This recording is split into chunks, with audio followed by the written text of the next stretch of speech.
Well folks, you know what we are here for. It's time to review the Samsung Galaxy Z Flip 6.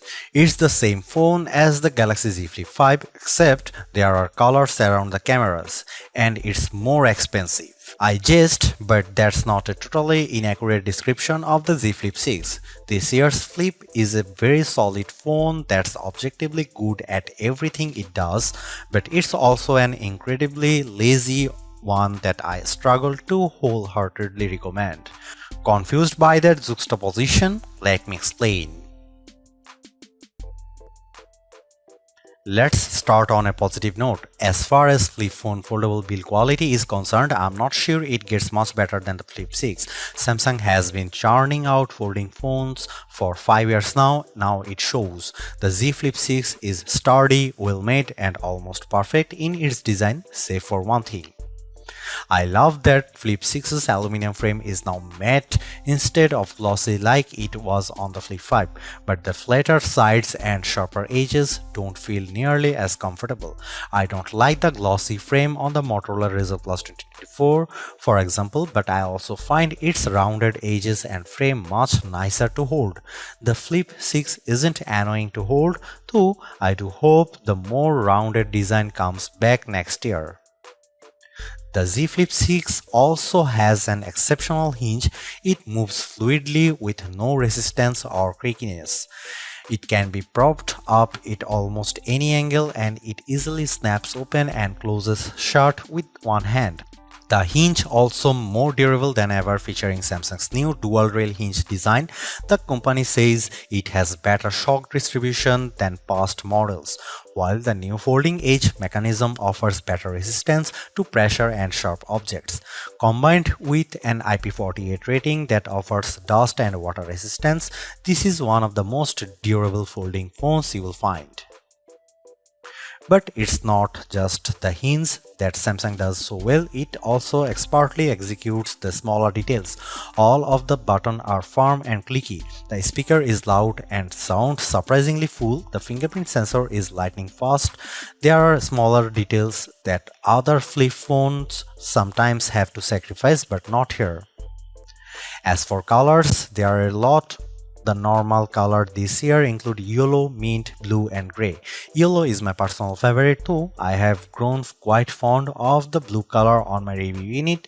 If you buy the Flip 6 from Samsung's website, you get 3 more options: peach, white and crafted black. Crafted black has a Kevlar-like texture on the back that looks cool in photos, though it feels a bit cheap in person. Also, even though I joked about it at the beginning of the review, I do kind of love the matching colors around the cameras. It's a fun touch. We have 2 screens to discuss here and we will start with the inner one. It's great. It's a 6.7-inch AMOLED panel with 2640 by 1080 resolution, up to 120Hz refresh rate and up to 2600 nits of peak brightness.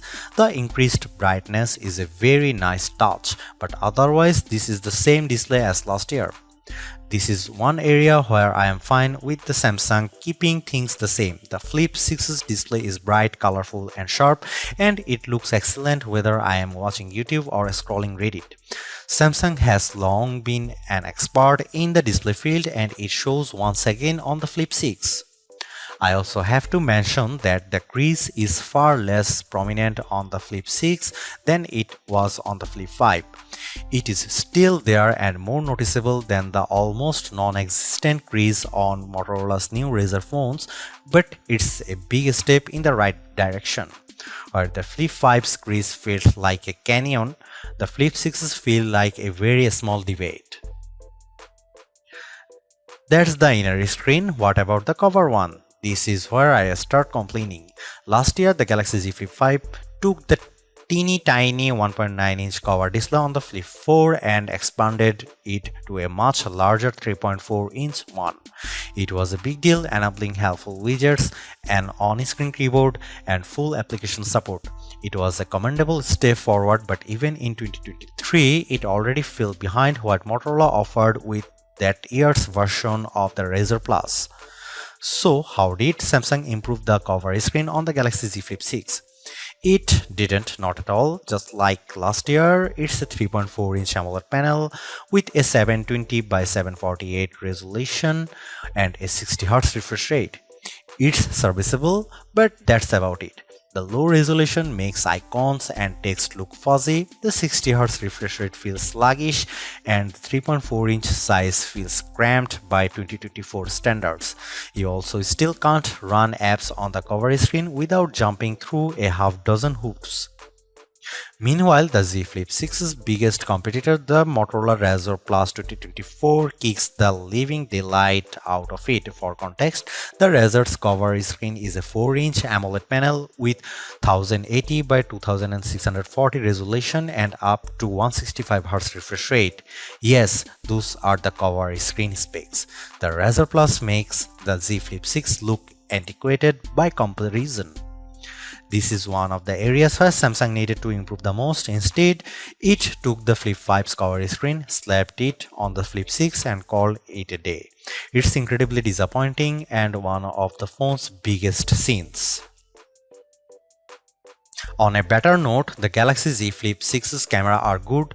They aren't amazing, but the two main sensors are capable and reliable. If you want a phone that can consistently capture great images, you will be happy here. The star of the show is a 50MP primary camera, the same one you get on the Galaxy S24 and S24 Plus. It's joined by a 12MP ultra-wide camera with a 123-degree field of view plus a 10MP selfie camera at the top of the inner display. Overall, photos captured by Z Flip 6 look nice, images are sharp and detailed and often return bright, pleasing colors. The jump to a 50MP primary camera over the 12MP camera on the Z Flip 5 is particularly handy. Not only do a standard 1x photos look sharper, but digital zoom on the Flip 6 is also very usable. Samsung says 2x photos are optical quality zoom, and I tend to agree. Even jumping to 4x and 10x, I don't hate the results. It certainly doesn't make up for the lack of a dedicated telephoto camera, but it makes the camera system more versatile than last year. The 12MP ultra-wide camera is good too. There is some slight distortion at the edges, but the 123-degree field of view allows you to capture a lot more in the frame. Photos also have a decent amount of detail despite the lower 12MP resolution, and colors are very similar to photos taken with the main camera. Like previous Samsung phones, the Z Flip 6 still struggles a bit with moving subjects. It can also be a little much more with vibrant colors at times, particularly with bright blue skies. Similar to the Flip 5, the Flip 6 has a good camera system, if not a spectacular one. Here are some camera samples of the Galaxy Z Flip 6.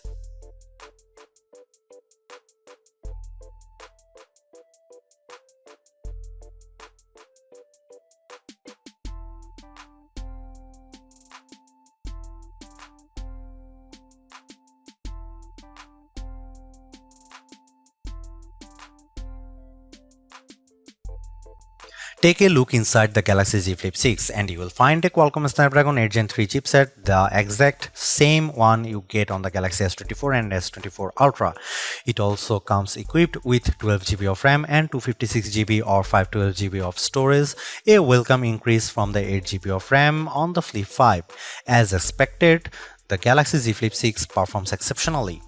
It is worth mentioning that the Z Flip 6 is the first Z Flip smartphone with a vapor chamber, specifically one that's 50% larger than the vapor chamber used in the Galaxy S23 Ultra. This is supposed to keep the Z Flip 6 much cooler when under pressure compared to past models, and it seems to work well. I have noticed the top part of the phone warm up once, and that was only after almost an hour of streaming a 4K YouTube video while also running other apps on the phone. Throughout normal use, the Flip 6 stays as cool as a cucumber. What about battery life? The 4000 mAh battery inside the Flip 6 is the largest one Samsung has ever put in a Z Flip, and while it is still a one-day smartphone like its predecessor, it's a more comfortable one-day phone with over 3.5 hours of screen time. I can easily start a day at 6 or 7 am and get to well past 11 pm with 25% battery remaining. Samsung certainly still has room to improve, but this is a step up compared to the Z Flip 5.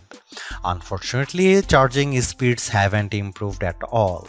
Once again, you are stuck with a 25-watt wire charging, 15-watt wireless charging, and 4.5-watt reverse wireless charging. For a phone in 2024, let alone one that costs $1100, Samsung should have done much better here. This all puts the Samsung Galaxy Z Flip 6 in an awkward position. If you have a much older Z Flip and you are dead set on getting the newest model, you won't have a bad time with the Flip 6 at all. Hell, I've had a great time using it, but I also don't think it should be at the top of your shopping list. If you want a good Samsung foldable, you can save yourself hundreds of dollars and buying a Galaxy Z Flip 5 and really not miss out on much at all. Alternatively, if you can escape Team Samsung, this year's Razr Plus kicks the Flip 6's butt in more ways than one and costs $100 less. It's not that Samsung made a bad phone with the Z Flip 6, it just made a lazy one.